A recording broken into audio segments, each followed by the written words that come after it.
Welcome to Reflections, a program where we discuss values and virtues for the transformation of the individual and the society in general. I am Father George Ehusani, and Happy New Year once again. I have with me in the studio our friend Omagbitse Barrow, former investment banker, corporate strategist. Bishe, you're welcome. Thank you very much, Father. This COVID is powerful. Since this shaking hand that used to be so, Okay. How was Christmas and the New Year? Well, it was fine, quiet. Spent, I guess... you were a bit under the weather, then you came up with New Year. Yes, exactly. Yeah. So it was a quiet one. Yeah, quiet one. Thank God that we have lost a number of people in the last few weeks in this country. With all the plea that people should try not to travel, not to do parties. Exactly. We're still doing, and now we have lost so many qualified people in the last few weeks. We pray for an end to this pandemic. And we pray that in the meantime, while we're still struggling with it, that Nigerians will be attentive to the safety protocols. That's very important, Father. So, we say we have come this time to discuss prospects and hopes for development in Nigeria, and particularly the economy. We have entered 2021 full of anxiety and fear about what's going to happen to our economy. We have a budget, for example, that more than 3 trillion is for debt servicing, and less than 25% is for capital projects. And even those capital projects, we wonder how they would benefit the common man and woman on the streets. And then Naira devaluation. We are almost hitting 500 Naira per dollar. Between 2015 and now, from 150 Naira per dollar to 480, 490. I told people, I announced the issue of batteries for Terra. Those batteries that the prices haven't changed. The prices of the batteries is still $500. Yeah. But in Naira is four times. 4 times. Now, so what are the prospects for our economy? Are we just going to remain victims of COVID? Victims of the meltdown, economic meltdown globally? Are we just going to be victims?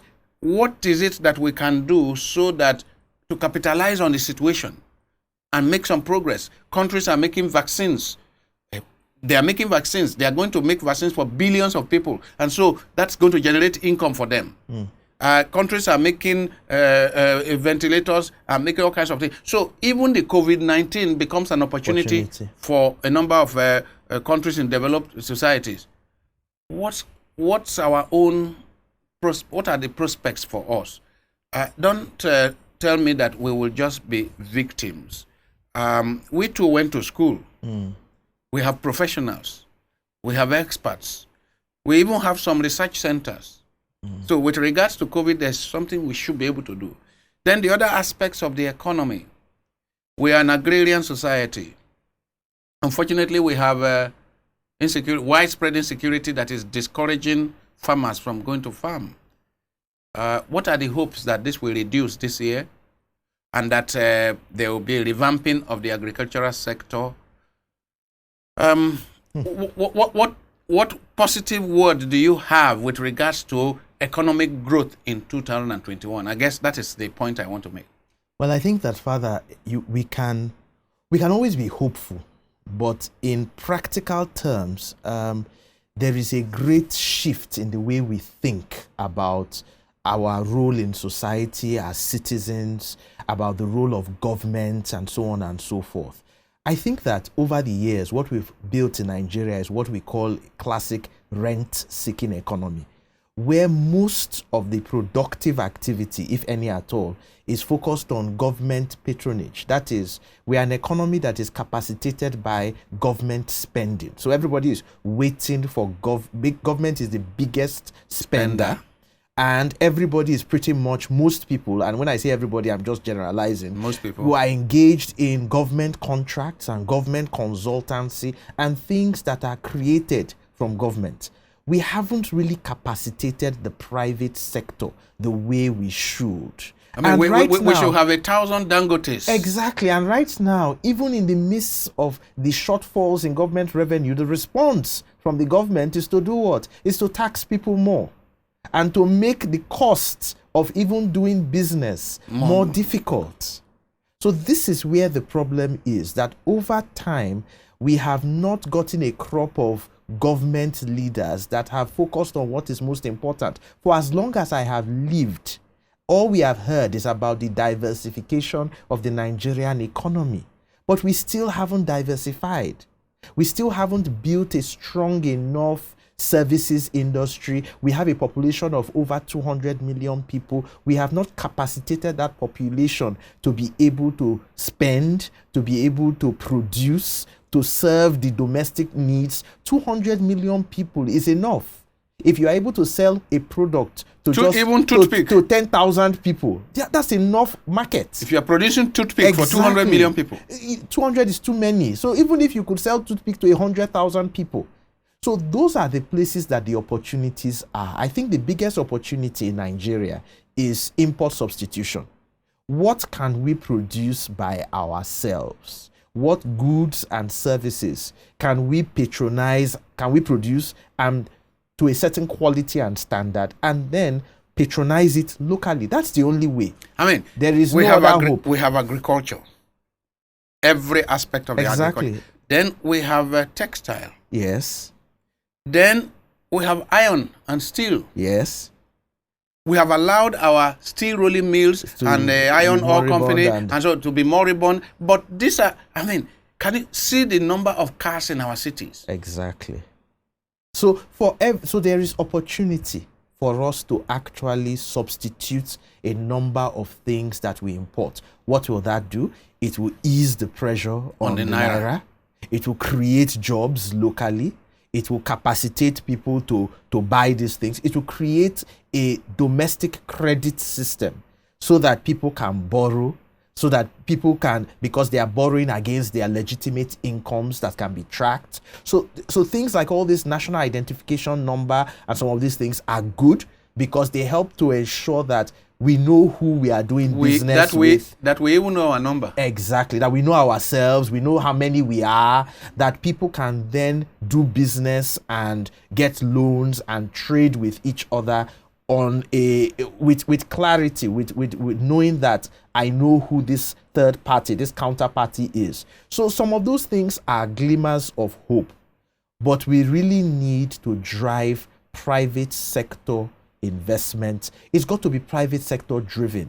This dependence on government and this great hope that someday we would have a diversified economy without us doing something about it. So it comes to mindset, Father. Think about young people coming out of school. What is our greatest expectation? When I went around 2 years ago or 3 years ago campaigning for political office in Abuja, many young people will say, look, Honorable, can you just give us a job? That when you get there, can you promise to give me a government job? They are not saying, can you provide infrastructure so that we do our own thing? Exactly. Can you capacitate our business that we have? For example, there's a production from the NIPC, Nigerian Investment Promotion Commission, I believe, about the state of our states, that every single state in Nigeria has comparative advantage over something, in something specific. Yes. Why can't we then focus on that thing, on those things? And why, if we have government leaders, this is where we should be paying attention to. Just take a look and see. Part of the crisis, we are told, in Zamfara State emerged from gold, illegal extraction of gold, and lead. Yeah. Zamfara. A state like Nasarawa, every inch of soil is minerals inside. Exactly. We are told that Kaduna State, part of Kaduna State has one rare mineral that is used to do body of aeroplanes. Exactly. So why is it that, so then you hear people say that states are not economically viable. I'm wondering, it's because there's a mentality, a very pervasive and perverse mentality about we will wait for federal allocation, which is what I defined at the beginning as a rent-seeking economy. A rent-seeking economy. That's where the problem is. And it's so pervasive, it's in the minds of our leaders, our politicians, and unfortunately in the minds of our people. That's where the bigger problem is. So rather than seeing all of this, I mean, I spoke to somebody the other day, a friend of mine says, oh, this dollar. I said, look, you've got to think beyond it. How can you create your business, push your business? And that's what we all must do. Innovation, we keep pushing. It's the only way out. It's painful that sometimes we push, then we create some revenue, and then the tax authorities are there to collect it from us, and then we can't even see what they are doing with it. You know, so sometimes our private efforts give us hope, but at the end of the day, is that hope enough? We just have these pockets of glimpses of oasis of success, but we need it on a much broader scale. I mean, you talked about a population of over 200 million people. Every time I see, whether it is in Lagos or in Abuja or Port Harcourt, when you see hordes of young people crowded at the crossroads, city centers, motor parks, markets, when you see hordes of people, and you see them at 11 o'clock, at a time that people should be at work, whether in industry or in offices, for me, it's very frightening. I see a keg of gunpowder. I mean, this is time ticking bomb. You have at the sound of something, you can gather 10,000 people in the middle of the city. How? Yeah. You see, I lived in other countries, and I know that at 11 o'clock, it will be difficult to gather 100 people. Yeah. It will be because people are busy at work. But in this country, you can gather 1,000 people in a minute. Yes. Because they were hanging around anyway. Exactly. And that is very dangerous for any society. In fact, I even do see some of those hanging around, especially some of those selling wares, selling machetes, cutlasses on the highway. Exactly. And I'm saying, what kind of a society is this? These jobless young people are selling machetes on the highway. Can't we see that this is a time bomb? So with that kind of population of unemployable people, everybody is looking for a government job. And then recently, this what do they call the program of giving 774 local government or giving certain number of jobs. Yes. And I'm saying jobs to do what? What? Exactly. And nobody has answered me as to what are they to do. What are they doing? Are they just going to an office? Why don't you use that money to set up some project in each place? Based on their local competitive advantage and exploit it and create They wealth. are saying the jobs are beginning this month. Yes. But to do what? Are they to clean the streets? Yes. Are they to repair bad roads? Are they to whatever? No, it's not specified. Exactly. It's just give people jobs. And in that program, is there capacity building? Is it going to capacitate them to become entrepreneurial, to be able to do something for themselves, to translate it into income that can be created for their families? Or at the end of the day, throwing money at problems? Or is it just that on the 25th of the month, they will collect money? They will collect money. And you tick a box. And then we start clapping and we tick a box that 774,000 people have been employed.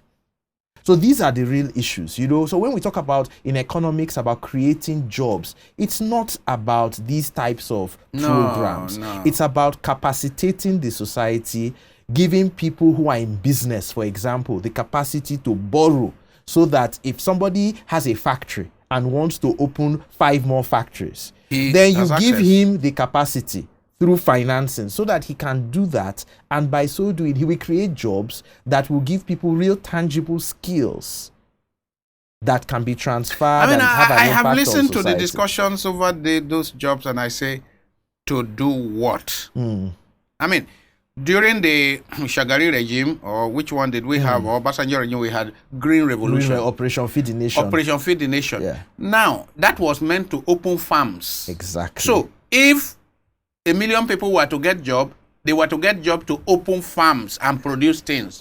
But I'm hearing about this program, and I have no idea what they are to do. Yeah. And yet, we would have needed people to open farms. Exactly. We would have needed people to clean up our cities. Exactly. Our cities are terrible with dirt. So even if all they were to do, spend some of the money to buy equipment, spend some of the money to pay salaries, and let them keep our cities clean, Because dirty cities that we have, you cannot have any progress. And if they were equipped to produce something that they can sell, something that is marketable, you know what I mean? Yes. To again, back to what I said, to substitute some of the things that we are importing. Yes. To just change what's on the shelves in our supermarkets and to change our consumption habits so that we can take those things, we can use them locally without parting with our very scarce foreign exchange. But wait, these things we are discussing, we have professors of economics. We have expert economics all over the place. Is it that they don't know these basic things? Father, I think that the problem is this, and it comes to a matter that is very dear to me. I think that too many intelligent people have stood by the sidelines and allowed the people who have political power. You see, at the end of the day, that you can theorize and intellectualize. We've got people who have written position papers on all of these things. But the concept of political will, that the person who wields political power, is it of interest to this person? Does the person understand the issues? Is it a priority to this group of people? And so long as it is not, you can be professor of anything in this world. Your opinion will be noted. Yeah, but you see, the way we are, I get your point, and you have been very passionate about the fact of get involved. Get involved. But the way we are, we need things done urgently. And we cannot. Who will do it, Father? Yeah, it requires that political will. It is for us who may not be politicians by way of taking political office, to get the people who are in political office to do what we want. Well, hasn't that been the age-old challenge of, trying to get people to do what you want? Well, maybe we have not worked hard enough in getting them to do what we want, because there is no way all of us are going to take political office. Certainly. It will still be a few people who are entrusted with political power, and the rest of us exercise what is our political right, our civic responsibilities, to make them do our will. Yeah, but I guess I look at it from the perspective that we've been trying to make them do our will. Why hasn't it happened? I don't know if we can actually think about it. Why hasn't it happened? Why is it that every 4 years in the last 21 or so years, 22 years of democracy, we've not really gotten to this promised land? If you ask me, I will hazard a guess to say we are in a period of transition from primitive feudalism to our desired democracy. So we are still in that transition where people who get to power by either legitimate votes or by rigging, where they operate like feudal lords, and they decide what they think is good for us, and they pursue it. So in this emergency situation that you have described now, so we are still in transition. So how do we deal with the emergency in these times? That is why I call you here. Well, my answer is, part of it is people need to start de-government, government, to stop thinking so much about government will do that government will do this and government will do that. And we need to start organizing ourselves to do what we can. Unfortunately, which is what I said earlier, even with the best of our creative efforts, unfortunately, the reality is that if the government is not good, rather than facilitate, the government agencies stifle. In fact, they think of it as an opportunity to raise the bar, to raise the taxes, to raise the entry barriers, just to make it even more difficult. Because for them, they're just thinking about shoring up government revenue that is dwindling. And there is there doesn't seem to be a linkage between, a lot of people who work in government, between your work and the impact of your work and your salary. Exactly. You get paid anyway.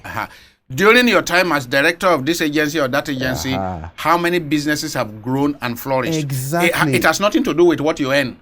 Exactly. So the incentives for public service, promoting enterprise is not there. The incentive rather is just to collect government revenue and maintain the status quo. So there are a lot of, this is why, unfortunately, I still keep going back to that point of, Politics, if in a involvement. short period of time, a better group of people can get involved in politics and governance rather than sitting on the sidelines. If this could happen in a shorter period, then perhaps this transition that you have described, we won't have to wait so long. But this better group of people, it's not so easy to define. Yes. The reason is that we have had old political parties, but even those old political parties, we have been having some injection of new people go in.